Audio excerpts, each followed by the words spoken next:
What's going on, you guys? Our warm up today, we're going to start with some plank lunge steps. So we're just going to go to a hand plank and we're going to be stepping our foot outside our hand and then stepping back. So we're doing lunges, but we're staying in a plank the whole time. So this might look a little different from person to person. Just make of it what you can. My right foot comes outside my right hand. I hang off for just a second.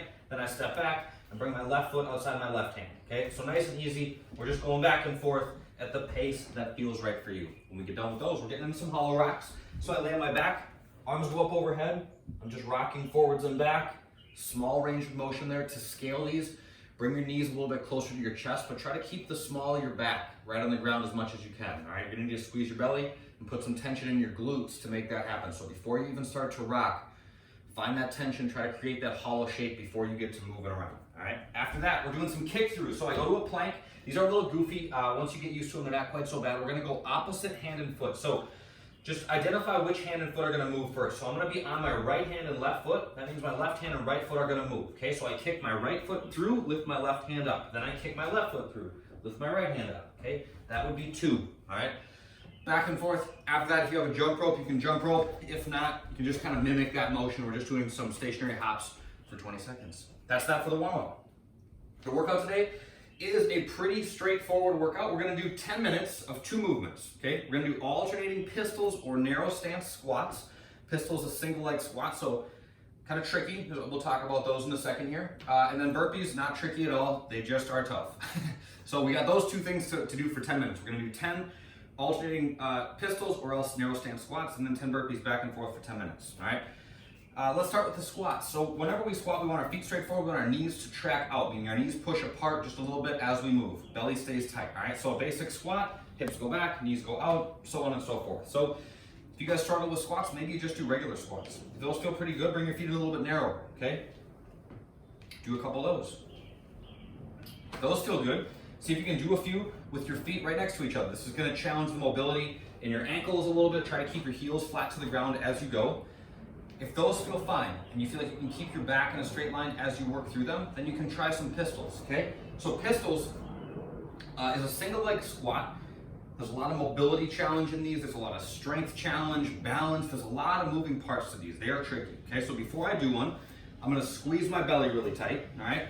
I'm gonna try to let the same mechanics that remain in place for a squat remain true as I do a pistol. So my hips go back as my knee goes out, trying to keep my heel flat, okay? Belly tight. I'm gonna sit back, slowly descend, keeping the other leg lifted, and then drive through that heel and stand back up.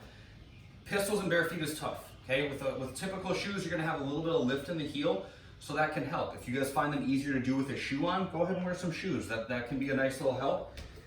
If you prefer not to, you can grab a little something that elevates your heel in a different way. So if I use a little plate like this, I can just put the plate down. Now I'm just buying myself a little bit of wiggle room in my ankle mobility. Again, same mechanics apply now, I just have a little bit more room to move. Belly tight, hips go back, knee go out, knee goes out. I keep this other leg extended, nice and slow on the descent, push through my heel as I come back up, all right? It's important when you're doing pistols or any squat really to keep your heel on the ground, right? That keeps a lot of tension out of our knees. We want to try to use as much of our legs as possible, and if we get really forefoot dominant, then we're going to end up loading just the front of the legs a lot more and putting more pressure on our knee than is needed. So keep those heels flat when you're doing squats, whether it's single leg, narrow stance, traditional squat, whatever, keep those heels flat. Burpees, pretty straightforward. You guys know and love them. Just remember at the bottom that we're looking for this shape, okay? We're not up here like this with our elbows sticking way out. We're about 45 degrees away at the bottom. Bam, burpees, we love them. All right, we do that for 10 minutes, and then we get 2 minutes of rest, okay? After our 2 minutes of rest, we're gonna get into 2 minutes of max dumbbell devil press, all right? So we got a pair of dumbbells. We're gonna do a burpee between them, and then when we stand up from our burpee, we're gonna swing them back between our legs and then open our hips and bring the dumbbell to overhead. So you guys are like, oh, we just did a bunch of burpees. This is far much less about challenging the burpee movement and far more about challenging this kind of snatching motion, all right? So I'm gonna burpee between the dumbbells, 1 hand per bell. When I jump my feet back, I'm gonna end up in a wide stance, okay? That's gonna set me up perfectly to hike the dumbbells back between my legs, then open my hips quickly and punch the dumbbells up to overhead in one motion. So here's what they look like. Hands go to the bells. Jump my feet back and bring my chest to the ground. I jump my feet back to the bells, but go wide of them. My hips are low, my back is flat. I hike the dumbbells back between my legs, open my hips, and bring the dumbbells up to overhead. That's 1, okay? Set them back down with a nice flat back. Jump my feet back, do my burpee, come back up, hike them back, and punch to overhead. That's 2, all right? As many of those as you can do in 2 minutes. You guys can kind of consistently work through. More power to you. It's only 2 minutes, all right? So 10 minutes of work. You'll have 1 score for that. Total number of reps that you get through in that 10 minutes, 2 minutes off, and then your second score is the total number of reps that you get through in the devil press.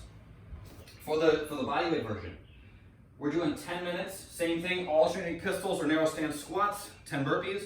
You rest for 2 minutes, and then we're gonna do 2 minutes of max jumping squats plus reverse lunge on each side. So that's a jumping squat, then I stand up, reverse lunge left, reverse lunge right, jumping squat, so on and so forth for 2 minutes, okay?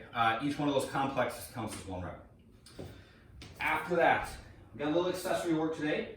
We're gonna do a dumbbell curl and press, all right? So I got both dumbbells. I'll pick these things up. I'm gonna go both at the same time. So I'm gonna squeeze my belly and butt so my hips don't move, curl up to my shoulders, and then press to overhead, okay? Come back down nice and slow, curl, and press. So you'll notice that in the workout, there's a rep range, okay? It says 6 to 10. Even that is a little bit, you can kind of make it your own. If all you guys have is some light dumbbells and doing 6 reps is not gonna be any challenge for you, do more. If all you have is some really heavy ones and 10 reps is gonna absolutely kill you, do less, okay? Quality matters most. Make the most of what you have, but work for perfection every single time, okay? Watch out for using your hips, okay? If you need to do a little push press, that's okay, but it should never be at the expense of like letting your back get into a bad position. So make sure you keep it tight here as you work. We're doing 4 rounds of 6 to 10 dumbbell curl and press, and then 6 wide stance good mornings. You guys can hold a dumbbell at your chest if you like, but we're going wide with our stance. Belly's tight, shoulders are packed back, my knees are pushing apart. I'm just slowly hinging forward and then standing back up. If you want to hold some books at your chest to add weight, that's fine. Nice and slow. The priority is keeping your back nice and flat, okay? Back stays flat the whole time. Mobility today, we're gonna do a banded hamstring extension. Oh, and I forgot to bring the band. I'm gonna lay on my back. You can put a sweatshirt, a belt, whatever, a towel around my foot. I'm gonna pull back a little bit, and then I'm just gonna extend and bend. I'm gonna extend and bend. So the towel around the bottom of my foot is gonna help give me a little bit of pressure to extend against. When your leg straightens, okay, when you extend, that's when you should feel tension. That's gonna give you the stretch that we're looking for. So make sure that you feel for that. If you're not feeling it, try lifting your leg back a little bit closer towards you. That'll give you a little bit more tension. We're doing 3 minutes per side, and you're gonna switch every minute. Otherwise, your foot up in the air for 3 minutes per side gets your foot will be probably numb by the time we're done. So 3 minutes per side, switching every minute. That's that, and then we'll be on to the next one. Have a good day, you guys. I hope to see you all soon.